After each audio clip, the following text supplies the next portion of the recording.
Mari kita segera membuka firman Tuhan yang kita akan baca dan renungkan saat ini di sekitar peristiwa kenaikan Tuhan Yesus ke surga.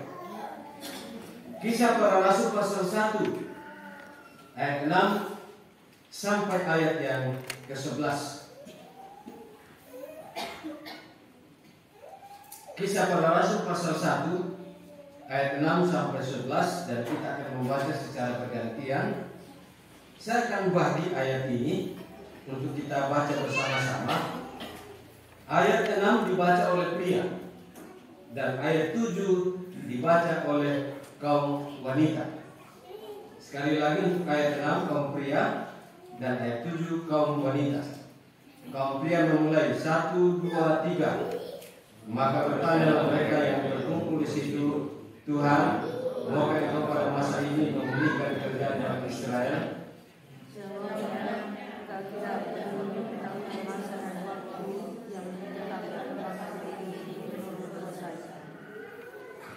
Tetapi kamu semua, kamu akan menerima kuasa kalau Roh Kudus turun atas kamu, dan kamu akan menjadi saksiku di Yerusalem, di seluruh Yudea dan Samaria, dan sampai ke ujung bumi.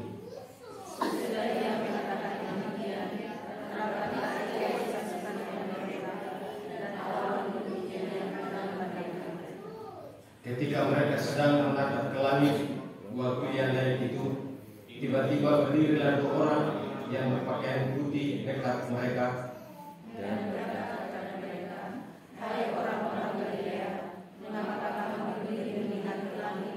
Yesus ini yang pernah berkata ke surga mengatakan kamu akan datang kembali dengan cara yang sama seperti kamu hari-hari yang." Amin. Demikian firman Tuhan yang telah kita baca untuk kita renungkan pada pagi hari ini. Dari bagian firman Tuhan yang kita telah baca, kita akan belajar dalam satu tema, dan ini sebenarnya beberapa kali saya sudah menyinggung ini.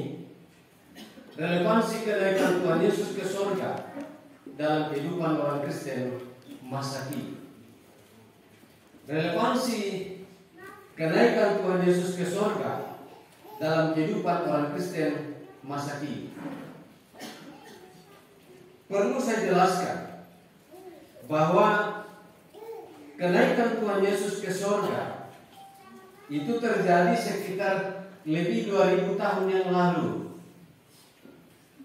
Itu sudah menurut ukuran waktu, menurut sejarah, itu sudah usang, sudah lewat, sudah berlalu, jauh sekali lewatnya dengan masa kini. Tetapi dalam kehidupan orang Kristen masa kini masih tetap relevan. Mengapa relevan? Kita kembali kepada firman Tuhan. Firman Tuhan tidak akan pernah ketinggalan zaman. Firman Tuhan tidak akan termakan oleh waktu, dan tidak akan pernah lenyap gara-gara pengetahuan manusia. Hari Selasa saya pergi mencuci mobil di kesananya Terong sedikit, arah ke dalam, jadi Terong Bonga belok kiri, mungkin sekitar 100 meter ada cucian mobil di situ, karena yang di Karasik itu mati lampu. Saya coba masuk, ternyata di sana ada gensetnya. Jadi saya sempat cuci mobil di situ, dan sambil menunggu orang mencuci mobil itu, ada pemuda satu datang, dan kami cerita-cerita, dan dia mulai bercerita tentang iman. Lalu dia sudah mulai bercerita, dan saya paham alur ceritanya. Ternyata dia termasuk di kategori orang kelompok relativisme atau agnostik, atau Gnostik. Nanti Bapak Ibu cari di Google itu relativisme, agnostik dan Gnostik.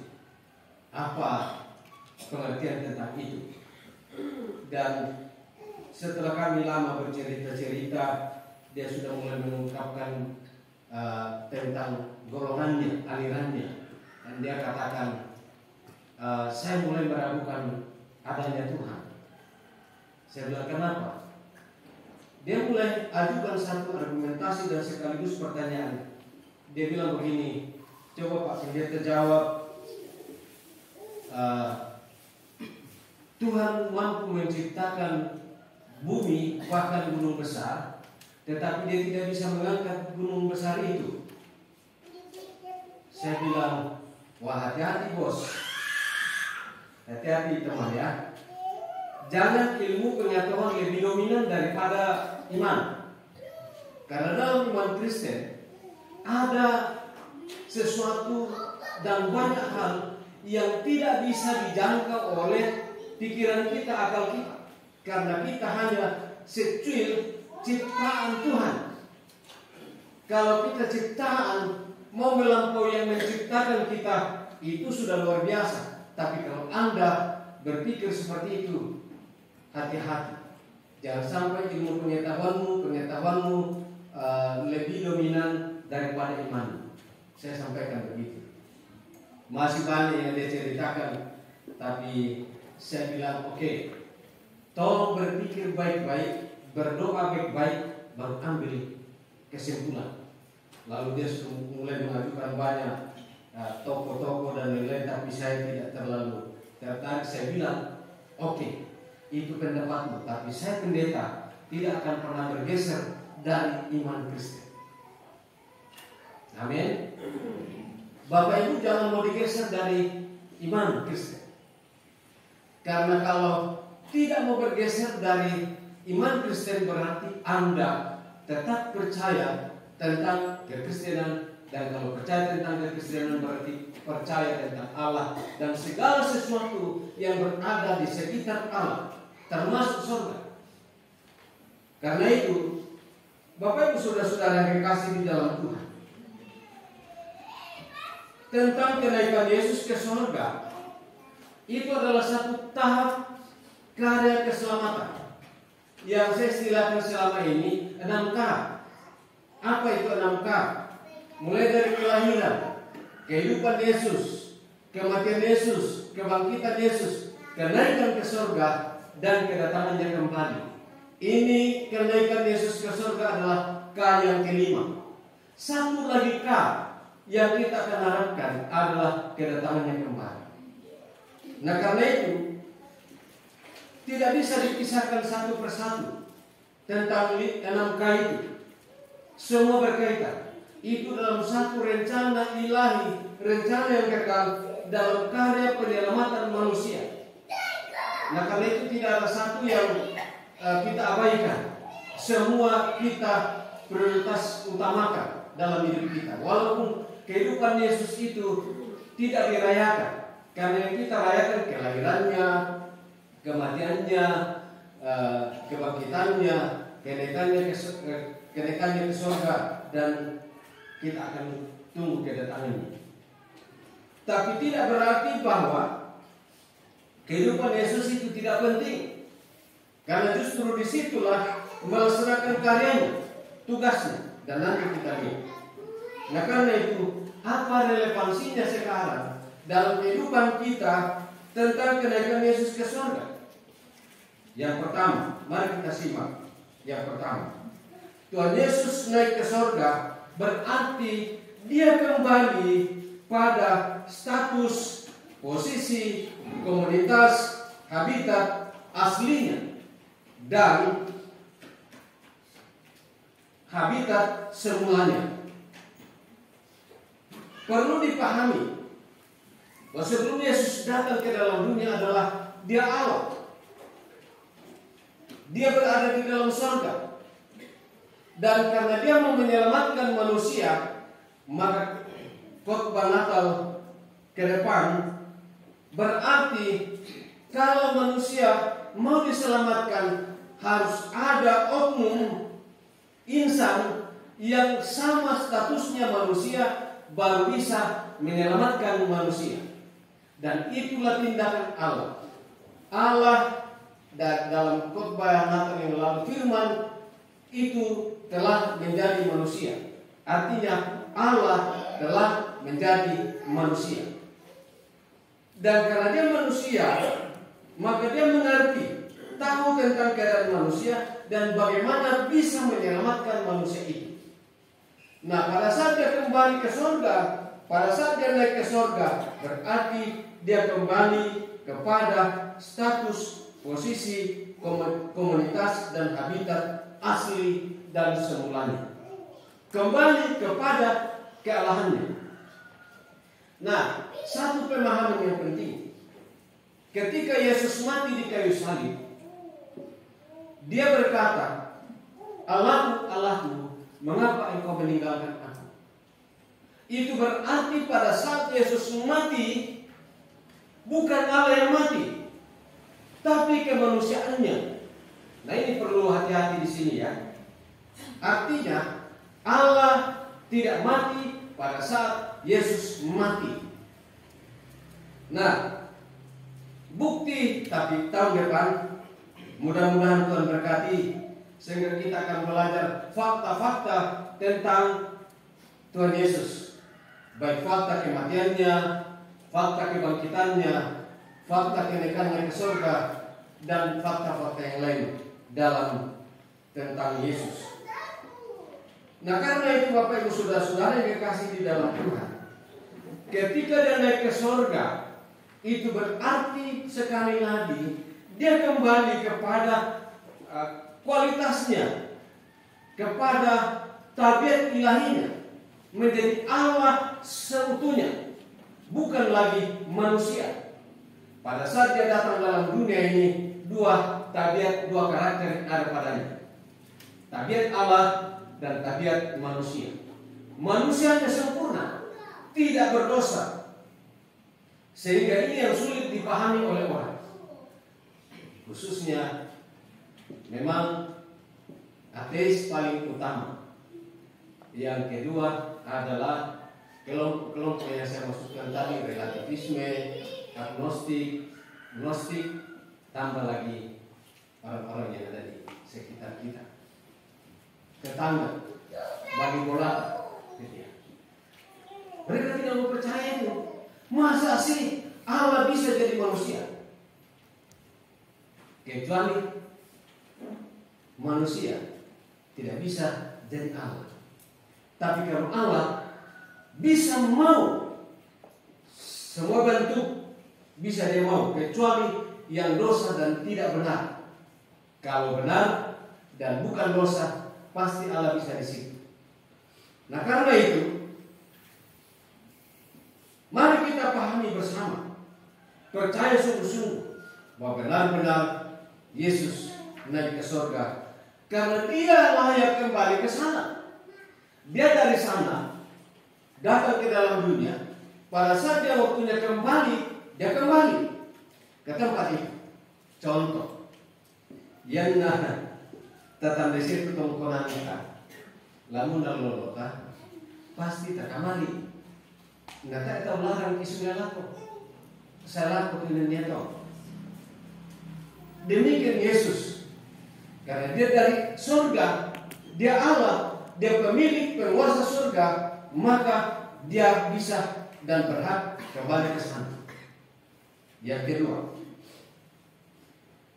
relevansi Tuhan Yesus naik ke surga berarti Tuhan Yesus kembali ke surga karena tugasnya di bumi sudah selesai.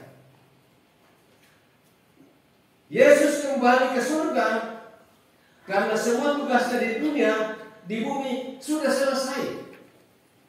Contoh, misalnya orang pensiun telah menyelesaikan tugasnya. Ini dalam jangka waktu yang ditetapkan oleh pemerintah sesuai dengan aturan. Ataukah pemborong, misalnya kalau borongannya itu sudah selesai, tidak tinggal di situ terus. Dia tidak nekat di situ, dia tidak ngotot. Tapi dia harus tinggalkan tempat itu. Misalnya juga, contoh lain. Misalnya katakanlah saya dalam tugas pendeta dimutasi oleh sinode, harus pergi. Karena boleh dikatakan, apalagi kalau memang sudah habis periode, mutlak pindah. Tidak boleh bertahan, kecuali yang akan pensiun 2 tahun lagi, 3 tahun lagi masih bisa lanjut di situ. Tetapi tidak boleh bertahan bahwa saya akan tetap di sini. Karena tugas yang ditugaskan kepadanya sudah selesai. Maka Yesus kembali ke surga. Dan itu kalau kita baca dalam Yohanes pasal 19 ayat 30. Ketika Yesus disalib, salah satu ucapannya, perkataannya di kayu salib, sudah selesai. Apa artinya? Ini mengandung makna yang dalam. Kematiannya di kayu salib dan berkata sudah selesai, itu merupakan laporan pertanggungjawaban kepada Allah Bapanya yang ditugaskan kepadanya sudah dikerjakan, sehingga tidak ada masalah. Mati pun tidak ada masalah, karena tugas itu sudah selesai.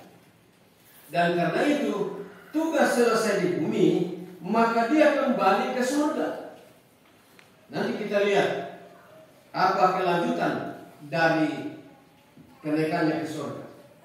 Tapi yang jelas bahwa Tuhan Yesus kembali ke surga, naik ke surga, semua yang ditugaskan kepadanya tentang karya penyelamatan yang harus dikerjakan di bumi ini sudah selesai. Dan karena itu wajib dia kembali ke sana. Dan itu pun juga dia sudah janjikan dalam beberapa bagian kitab, termasuk di Injil Yohanes pasal 14. Waktu dia menyampaikan itu, suatu saat saya akan kembali ke surga, sekaligus menyampaikan tujuannya naik ke surga, maka murid-murid gelisah, orang percaya gelisah. Wah, nenda mutilari paranuan, layari lampakadan nanti. Dia bilang-bilang,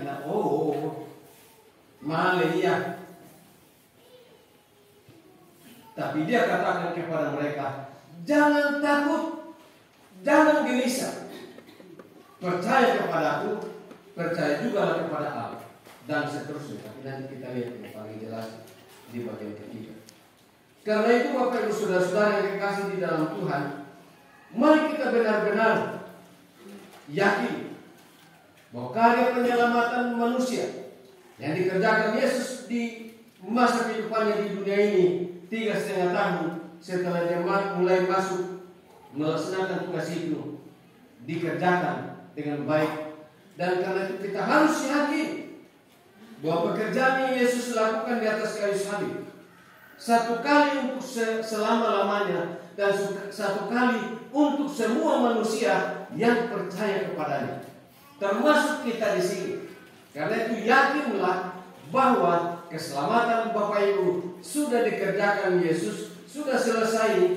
Tinggal kita memelihara dan jaga itu, pegang terus sampai Yesus datang menjemput kita. Apakah itu dipanggil secara pribadi, dipanggil secara massal nanti ketika kita masih hidup dan Yesus datang menjemput kita. Amin. Yang ketiga, relevansi kenaikan Tuhan Yesus ke surga dalam kehidupan orang Kristen masa kini. Kita harus punya koneksi dengan Yesus. Walaupun dia sudah ada di surga, tapi kita harus tetap ada hubungan. Karena apa? Dia menyediakan tempat bagi kita. Dikatakan bahwa Tuhan Yesus naik ke surga, melanjutkan tugas karya penyelamatan di surga. Mengapa Yesus melanjutkan karya penyelamatan itu? Karena ini baik, perhatikan baik-baik. Ketika Yesus sudah menyelamatkan kita di dunia, tetapi dia tidak menyediakan tempat untuk kita masuk ke sana, apa artinya? Yesus menyelamatkan kita dengan cara mati di kayu salib, tetapi pada akhirnya tidak ada tempat untuk kita tempati. Pikirkan baik-baik itu. Jadi Yesus naik ke surga sekali lagi menyediakan tempat melanjutkan karya penyelamatan itu bagi orang yang percaya. Katakanlah contoh ini, misalnya Den Tongkonanta, tapi misa arigono jo naro komo talasule lako apalagi nirang. Coba pikirkan ini. Den Tongkonanta tapi roko komo talasule lako apalagi nirang. Nah ini tugas Yesus. Malu Yesus kalau dia sudah mati di kayu salib untuk menebus kita, menebus jiwa kita, tetapi setelah itu kita tidak ada tempat lagi. Masalah kan?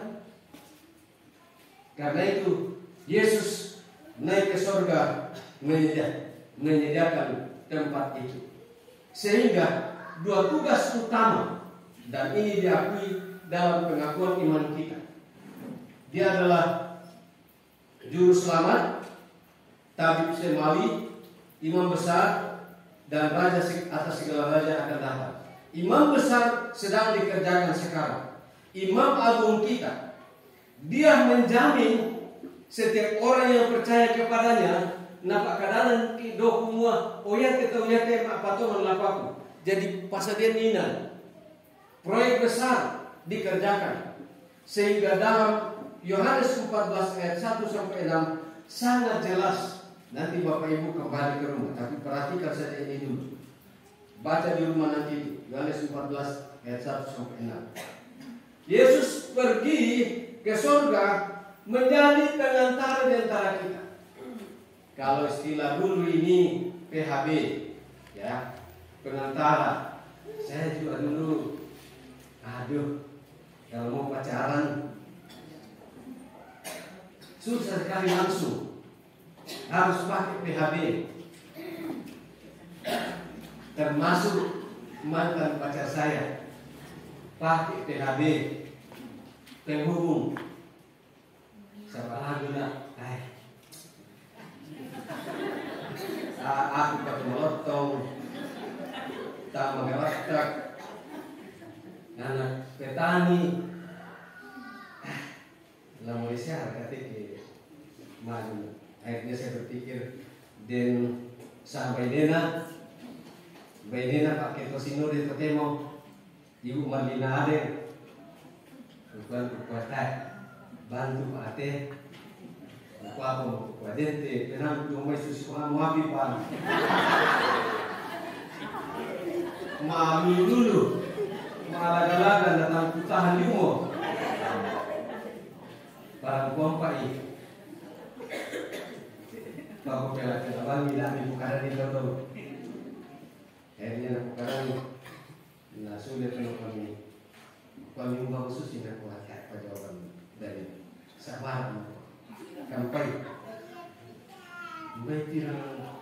kira-kira masa ini namanya saya pasti kami tengah kue jadi wah sama juga.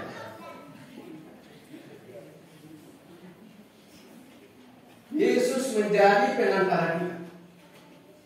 Nah, tak adalah salah-salah. Sama langsung menapakada. Nah, waktu manilangan surga, lampasnya kubinan, ya demam kata langsung dia saya nala komi. Nampak kunanai, ya moto laminai. Berarti ya tu inanta ke saya punya sudah nalaki, ya mau langsung surga. Tugas utamanya menyediakan tempat bagi semua orang yang percaya kepadanya. Nah, karena itu Bapak Ibu Saudara-saudara yang dikasih di dalam Tuhan, ini satu prinsip yang sangat penting. Jadikan Yesus sebagai pengantara kita, jangan yang lain. Tak ada masalah, tapi itu konsep mereka.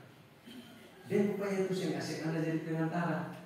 Ya, contoh misalnya Pak Kotabi kada mari, tak ada dicala, tak ada masalah, karena yang punya kepotongan itu bunda lagi.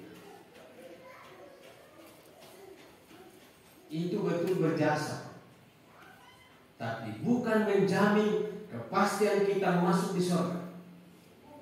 Hanya sarana yang Tuhan pakai. Tapi khotbah Natal pada apa tahu? Nah karena itu Bapak Ibu Saudara yang dikasih di dalam Tuhan, kenaikan Yesus ke surga harus menjadi patokan iman kita. Karena dalam pengakuan iman kita, dan itu merupakan pokok-pokok ajaran Kristen, tidak bisa kita tinggalkan. Yesus naik ke surga, menyediakan tempat bagi kita dan kepada semua orang yang percaya kepadanya.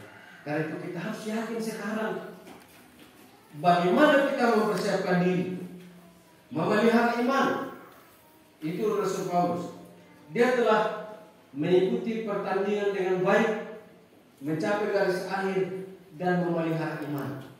Mari kita benar-benar berada pada posisi. Jangan seperti yang saya katakan tadi, relativisme, karena relativisme itu katanya tidak ada yang pasti dan tidak ada yang permanen di dunia ini. Semua bisa berubah. Iman kita tidak bisa begitu. Karena surga pasti, Allah pasti, dan iman kita pasti. Sehingga Ibrani 11 ayat 1 nanti dibaca di rumah. Apa yang kita harapkan, apa yang kita percaya, itu pasti kita raih. Yang jelas, saya sudah pernah menyampaikan, jangan mandek dalam iman, jangan mogok dalam iman, tapi mari kita benar-benar setia kepadanya. Iman, taat, setia, baru bisa kita sampai ke surga. Dan kalau kita mau masuk ke surga itu yang Yesus sediakan bagi kita, mari kita benar-benar jangan mau digeser dengan relativisme, agnostik dan gnostik dan aliran-aliran yang lain. Apalagi yang pernah saya sampaikan yang lalu, kekristenan progresif atau Kristen progresif. Ini sangat bahaya bagi kita. Dan karena itu iman kita memang harus berubah, tetapi bukan berubah untuk pindah keyakinan, tapi berubah untuk peningkatan, pertumbuhan iman, kedewasaan iman, sampai mencapai kesempurnaan.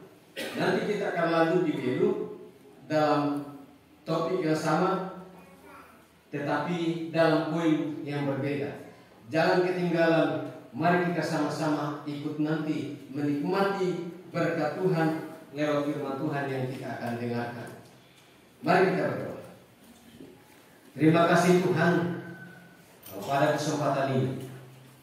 Kami diberi waktu untuk memperingati kenaikan-Mu ke surga. Dan kami boleh diberkati, dikuatkan dengan firman. Yesus naik ke surga telah terjadi kurang lebih 2000 tahun yang lalu, tetapi masih relevan dengan kehidupan kami pada masa kini. Karena Yesus naik ke surga dengan kembali kepada statusnya sebagai Allah, kembali ke surga, melanjutkan karya penyelamatan dan menyediakan tempat bagi kami untuk kami tempati ketika Yesus datang menjemput kami. Kuatkan kami dalam iman ini. Apapun tantangan iman kami, apapun aliran di sekitar kami mempengaruhi kami, tetapi tolonglah kami Tuhan agar kami kuat dan tidak akan membiarkan pengetahuan kami untuk dominan dalam hidup kami, menentukan perjalanan hidup kami. Tapi boleh pengetahuan tinggi, boleh pengetahuan luas, tetapi iman tidak akan kalah. Dan biarlah iman dominan di bawah pengetahuan kami, sehingga kami merasa bahwa kami adalah hanya ciptaan-Mu dan tidak akan sanggup melampaui penciptanya. Sehingga dengan inilah kami akan tetap setia sampai Tuhan Yesus datang menjemput kami, baik menjemput kami secara pribadi melalui kematian, maupun ketika Yesus datang menjemput saleh-salehnya secara umum di muka bumi. Dalam nama Tuhan Yesus kami berdoa. Amin.